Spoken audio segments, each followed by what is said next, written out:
번째 이슈입니다.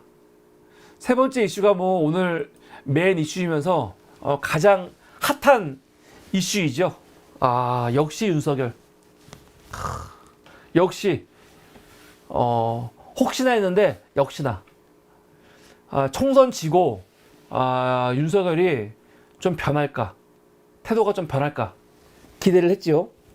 그런데 사실 너무 웃긴 게 총선 끝난 지가 벌써 며칠입니까? 목, 금, 토, 일, 월, 화. 오늘에서야 입장이 나왔는데 이걸 입장이라고 할 수가 있나? 사실은 끝나자마자 56자? 57자 그 비서실장 통해서 나왔던 입장은 입장같이 나는 입장인 거고 윤석열 지가 직접 말을 해야죠. 이렇게 역대급 심판을 받았어. 그럼 그거는 국힘당의 심판이기도 하지만 대통령에 대한 심판이거든요. 대통령이 지난 2년간 국정 운영하던 그 기조, 그거에 대한 심판이에요. 일본에게 굴종하고, 사실은 윤석열이 중요시 여겼던 그 정책들이 있단 말이에요. 이 원전 만세부터 시작해가지고 정말 이 말도 안 되는 것들 너무너무 많아. 그런 전반적인 모든 것들에 대한 심판인데 윤석열이 과연 그 심판을 어떻게 받아들일지 그거 본인 입으로 얘기를 해야 되거든. 근데 얘기를 안 해. 얘기를 안 하고 계속 있다가 언론들에서는 담화를 할 거다 말이 나왔어. 근데 담화는 윤석열이 혼자 떠드는 거 아닙니까? 그러니까 언론들에서 담화하면 안 되고 기자회견 해야 된다 이런 말이 나왔거든요. 근데 결과는요, 담화도 안 하고 기자회견도 안 하고 국무회의 모두 발언에서 얘기할 거야. 그런 얘기가 나왔죠. 그리고 오늘 국무회의를 했습니다.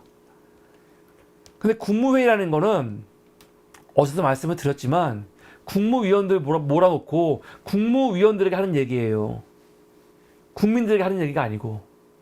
아니, 총선 패배했으면 국민에게 직접 얘기를 해야지. 본인이 여러분 잘못했습니다. 앞으로 잘할게요.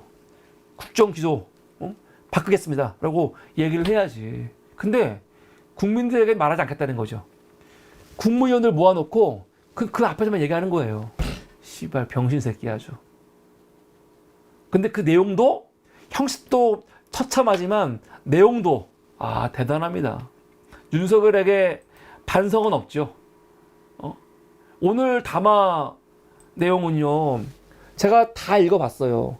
듣진 않았습니다. 그 목소리 듣고 있는 건 견딜 수가 없어갖고 저는 그냥 그 지면으로 지금 올라와 있는 글로만 봤는데, 한마디로 윤석열 요번 모두 발언은 한마디로 뭐냐, 내가 잘했는데 국민들 너희들이 제대로 못 알아들었어, 그거예요. 한마디로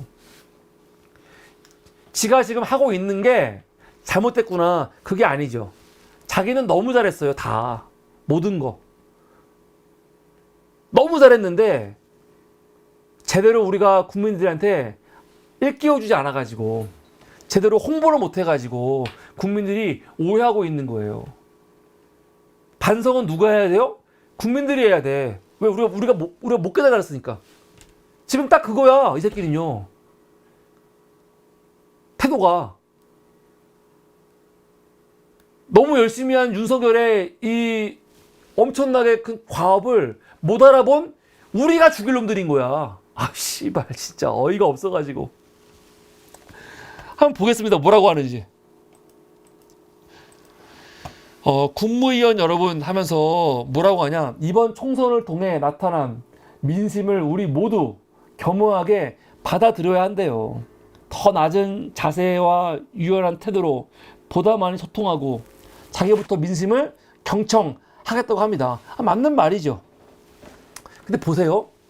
자기들이 올바른 국정의 방향을 잡고 이를 실천하기 위해 최선을 다했음에도 국민들께서 체감하실 만큼의 변화를 만들어내는데 모자랐다고 생각한다. 큰 틀에서 국민을 위한 정책이라고 하더라도 세심한 영역에서 부족했다고 생각한다. 무슨 말이니까 이게 모두 발언의 전제예요. 우리가 한 방향은 옳아. 국정 방향 우리 잘한 거야. 우리가 한 거 큰 틀에서 옳아. 그런데 좀 디테일에서 우리가 좀 국민들에게 실망을 준 것 같아. 제대로 알리지 못했어. 그런 그지랄 하고 있는 겁니다. 그러면서 그 뒤에는요, 그냥 자기 자화자찬. 자기들은 너무너무 이 분야를 열심히 했는데, 그러나 요만큼 실수했네요. 이렇게 잘했는데, 하지만 요만큼 못했네요. 그런 형식입니다. 보세요. 예산과 정책을 집중해서 물가 관리, 총력을 다했는데, 그러나 조금 부족했습니다. 이자 환급을 비롯해서 국민들의 부담을 덜어드리려고 애썼는데, 그렇지만 조금 부족했습니다. 문재인 정부 부동 3법의 폐를 바로잡기 위해 주택 공급 활성화하고 재개발, 재건축 규제도 완화해서 부동산 시장을 정상화하고 집값 낮췄대요. 너무 잘했대. 그런데 조금 못했습니다. 이 미친 새끼들. 주식시장 활성화하기 위해서, 국민 자산 형성을 돕기 위해서 공매도 금지하고 우리가 잘했는데, 그러나 조금 미흡했다는 거죠. 대외 의존도 높은 우리 경제의 어려움을 풀기 위해서 수출 드라이브와 건전 재정, 민간 주도 성장 지속 추진했고, 실제 수출이 되살아나면서 경제가 다시 일어섰대요. 이런 미친 새끼들이 될 수 있습니까? 경제가 일어섰대 지금. 그런데 조금 부족했다는 거죠. 이 새끼들은요, 지금 윤석열 정부 들어와갖고 수출이 되살아나갖고 경제가 다시 일어섰는데, 다만 조금 부족했다는 거지. 탈원전으로 망가진 상태에 지가 들어와갖고 다시 살렸는데 조금 부족했다는 거야. 지금 다 이런 식이에요. 자기가 너무 잘했는데 국민 보기에 조금씩 미흡한 게 있었네요. 이번 담화는요, 다 이런 식입니다. 그러면서 결론이 뭐냐? 결국 아무리 국정의 방향이 옳고 좋은 정책을 수없이 추진한다고 해도 국민들께서 실제 변화를 느끼지 못한다면 정부의 역할을 다하지 못한 것입니다. 이 또라이 새끼들. 정말 또라이 새끼들이에요. 한마디로 이 말은 굉장히 국민들한테 우리가 역할을 못했습니다. 그렇게 말하는 것 들리지만, 이 논조를 다 보고 있으면 우리가 잘했는데 이 우매한 국민 새끼들아, 왜 못 알아듣냐? 그거야, 내가 볼 때는. 혹은 우리 정말 잘했는데 홍보를 제대로 못했네. 제대로 알리지 못했네. 그거지. 절대로 자기들이 2년 동안 국정 운영을 못했다, 잘못했다, 그런 반성은 0.1도 없습니다. 아니, 국정 방향 옳다잖아요. 좋은 정책 잘했대. 다만 국민들이 그걸 잘 못 느끼고 있네. 우리가 미안해야 돼.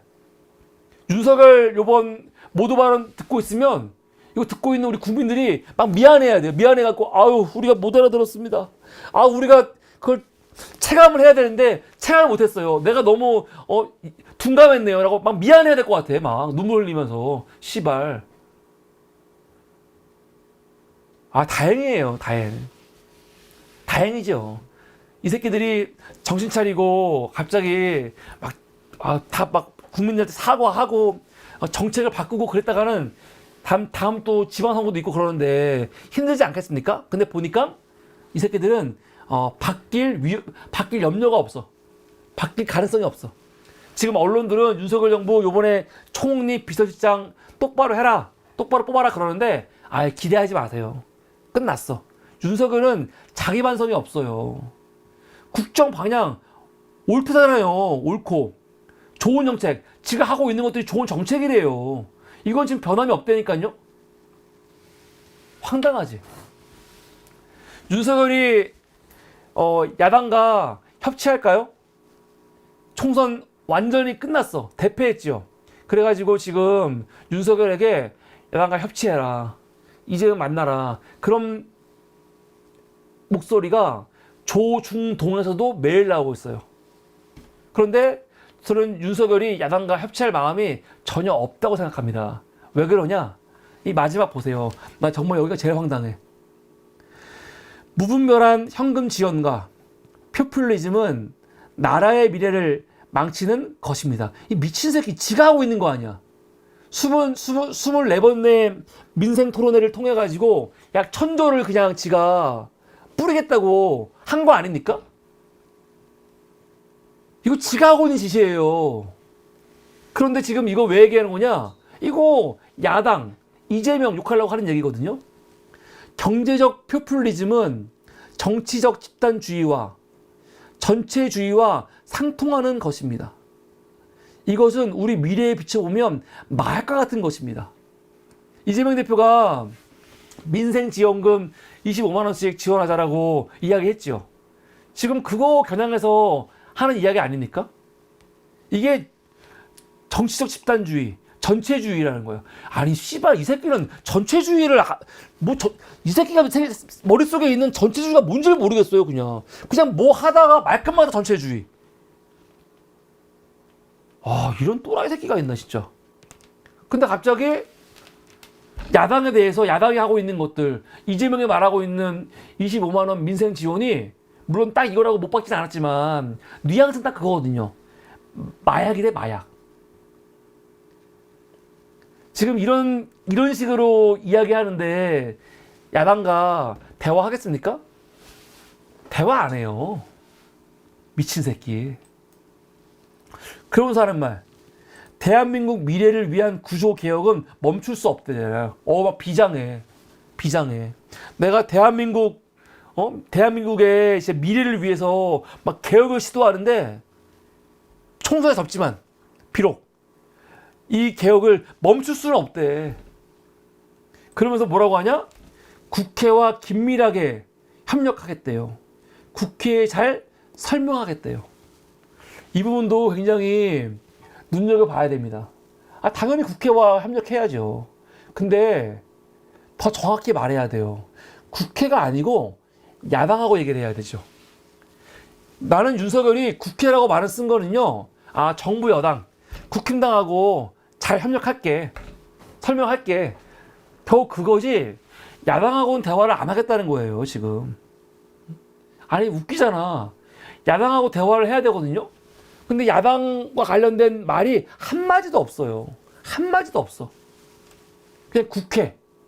물론 국회 안에 야당이 포함되겠지. 근데 이런 식으로 표현하면 됩니까? 지금 2년 동안 야당 대표를 한 번도 안 만난 거에 대해서 비판이 있는데 야당에 대한 언급이 한마디도 없어요. 한마디도. 그러면서 국무위원들한테 기강 흐트러지지 않게 잘 점검하라. 그 얘기하고 있습니다. 그리고 나서 지금 중동, 이란과 이스라엘 문제를 한참을 언급하더니 내가 열받은 게 뭐냐. 오늘이 세월호 10주기 아닙니까? 마지막에 그냥 세월호 10주기에 대해서 한마디 해요. 2014년 4월 16일 그날의 상황이 지금 눈에 선하다. 안타까운 세상들의 명복을 빌며 유족 여러분께 다시 한번 심심한 위로의 뜻을 드립니다. 이게 씨발 세월호 10주기거든요. 오늘이 10주기예요. 원래 오늘 모두 발언은요. 그냥 전체를 세월호 10주기로 채웠어도 문제가 없거든요. 대국민 남한은 어저께 했어야 되는 거고 혹은 이미 나왔어야 되는 거고 오늘 같은 날은 사실은요. 대통령 모두 발언에서 그냥 전체를 세월호 10주기로만 채워도 사실 부족해요. 그런데 이 개새끼 보세요. 마지막에 그냥 몇 문장으로 끝내버리잖아. 안타까운 희생자들의 명복을 빌며 유족 여러분들께 다시 한번 심심한 위로를 드린다고. 씨발 고맙다 고마워. 이렇게 국민을 무시할 수 있습니까? 오늘 윤석열 이 모두 발언은요.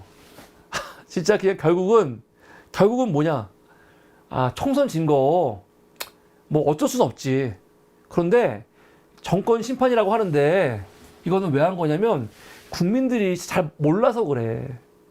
내가 얼마나 좋은 일들을 많이 했는데 내가 얼마나 훌륭한 일들을 많이 했고 내가 들어와가지고 문재인이 망쳐놓은 부동산도 내가 정상화 시켰고 집값 떨어뜨렸고 지금 경제도 엄청나게 좋아지고 있는데 경제가 좋대 지금. 수출이 늘었대. 아 씨발. 그런데 국민들이 잘 모르고 지금 하고 있는 거야. 한마디로 그거예요 지금. 정말 환장할 노릇이야. 환장할 노릇. 윤석열은 오늘 모두 발언에서 이 모두 발언은 오늘 실시간으로 다 공개가 된 거죠. 윤석열이 모두 발언을 문재인 정부 때는 기자들이 국무회의 하는 거를 취재를 했어요. 그리고 모두 발언 다 취재를 했고. 근데 윤석열 들어와갖고는 다 공개 안 하잖아요, 지금. 근데 오늘은 모두 발언을 실시간으로 공개를 했거든요. 근데 공개 방송에서는 국민들한테 사과라든가 반성이라든가 자기가 지금까지 뭔가 문제가 있었다는 반성이 한마디도 없었어. 한마디도 없었는데 골 때린 건 뭐냐, 그 이후에 기사가 나왔는데 난 이건 어떻게 봐야 돼? 기사가 나왔어요. 윤석열 비공개 회의에서 총선 참패를 사과했대요. 이거 뭐야? 아니 공개된 상황에서는 나 잘했다, 나 잘못한 거 없어, 나 너무 잘했는데 국민들이 제대로 못 알아들었네?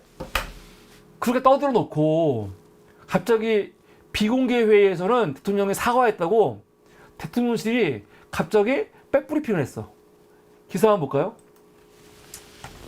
대통령이 16일 총선 결과와 관련해서 국민께 죄송하다고 밝혔대요. 근데 이거 어떤 기자도 직접 들은 사람은 아무도 없습니다. 아무도 없어요. 다만 대통령실에서 기자에게 전했다는 거예요. 대통령이 직접 말하는 걸 들은 기자는 아무도 없어. 아무도 없는데 비공개 회의에서 윤석열이 이번 총선 관련해갖고 제가 정말 국민들한테 죄송합니다 말했다고 대통령의 관계자들이 나와가지고 기자들한테 이렇게 말했어 라고 지금 알린 거예요. 근데 이거를 기사를 쓰는 거지. 대통령이 사과한 건 이것이 처음이라고. 사과한 거 맞아 진짜? 대통령이 이렇게 말한 건 맞아? 비공개 시간에 추가로 심정을 표현했대요. 국민을 위해서라면 뭐든지 하겠다. 국민을 위해서 못할 것이 뭐가 있냐 했다는 거예요. 대통령인 저부터 잘못했고 앞으로 대통령이 저부터 소통을 더 많이 하겠다고 하면서 여러 차례 강조했대요. 근데 이거를 기자들이 직접 들은 게 아니고 이렇게 했다고 대통령실 고위 관계자가 전하는 거예요. 대통령이 국민 뜻을 잘 살피고 받들지 못해 죄송하다는 의미다라고. 아니 씨발 장난하나 지금. 장난해. 너무 부끄러움쟁이라는 거야? 윤석열이 너무 부끄러움이 많은가 봐요. 너무 샤이해가지고 생방송에서는 말을 못하는 거야. 여러분 제가 잘못했습니다 말해야 되는데 너무 부끄러워서 거기서 말을 못하고 뒤돌아가지고 참모들 앞에서 나 너무 부끄러워서 말 못했는데 내가 국민들한테 정말 죄송하고 미안하다고 가서 말 좀 전해줘. 그래서 지금 나와갖고 말해주는 거예요.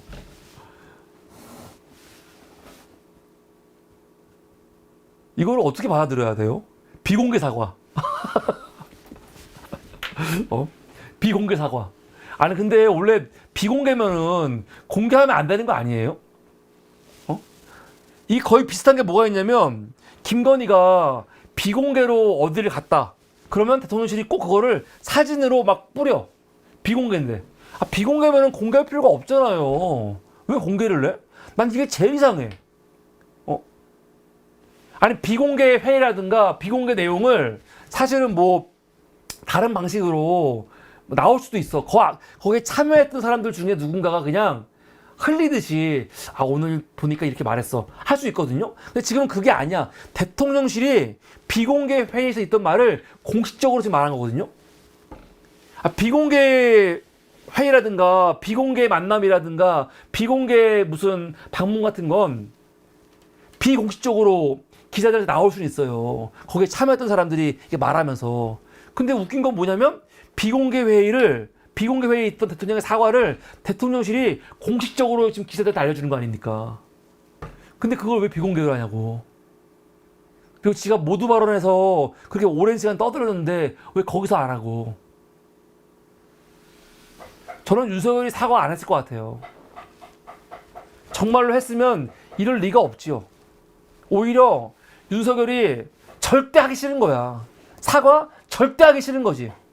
그런데 분위기 너무 안 좋으니까 대통령실이 그냥 수습하기 위해서 이렇게 했어 라고 말한 게 아닐까? 아니 사과를요 이 비공개로 할 이유가 없거든. 아니 도대체 세상에 비공개 사과라는 거 들어봤습니까? 아 씨발 나 어이가 없어. 너무 부끄러움이 많아서 그런가? 샤이 윤석열? 도대체 이게 뭡니까? 나 진짜 환장하겠어요. 환장하겠어 진짜. 그래서 제가 오늘 확실히 드는 건 뭐냐? 이 정부는 변하지 않는다. 변할 수 없다. 변할 수 없다. 윤석열은 변하지 않아요. 야 정말 윤석열 심리가 난 진짜 궁금해요. 어렸을 때 어떤 가정환경에서 어떻게 자랐길래 저런 인간이 나왔을까? 너무 궁금해. 진짜로. 가정교육을 어떻게 받았을까? 내가 그냥 비하하는 게 아니고, 이거 진짜로 유아 시절에 어떻게 성장했는지, 아버지와의 관계를 어땠는지, 학창 시절에 어땠는지, 난 너무 궁금해요. 왜냐면은, 이게 연구 대상이야, 지금. 윤석열은 절대로 지금 사과하거나 반성하거나 그럴 마음이 없는 거예요, 지금요. 어떻게 저럴 수가 있을까? 아니, 박근혜도 이 정도는 아니었어요. 박근혜도. 이명박도 이 정도는 아니었어.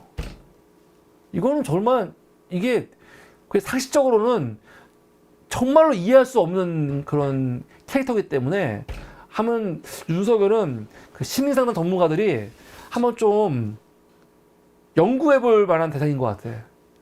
정상이 아니야. 아니, 세상에 비공개 사과가 어딨어?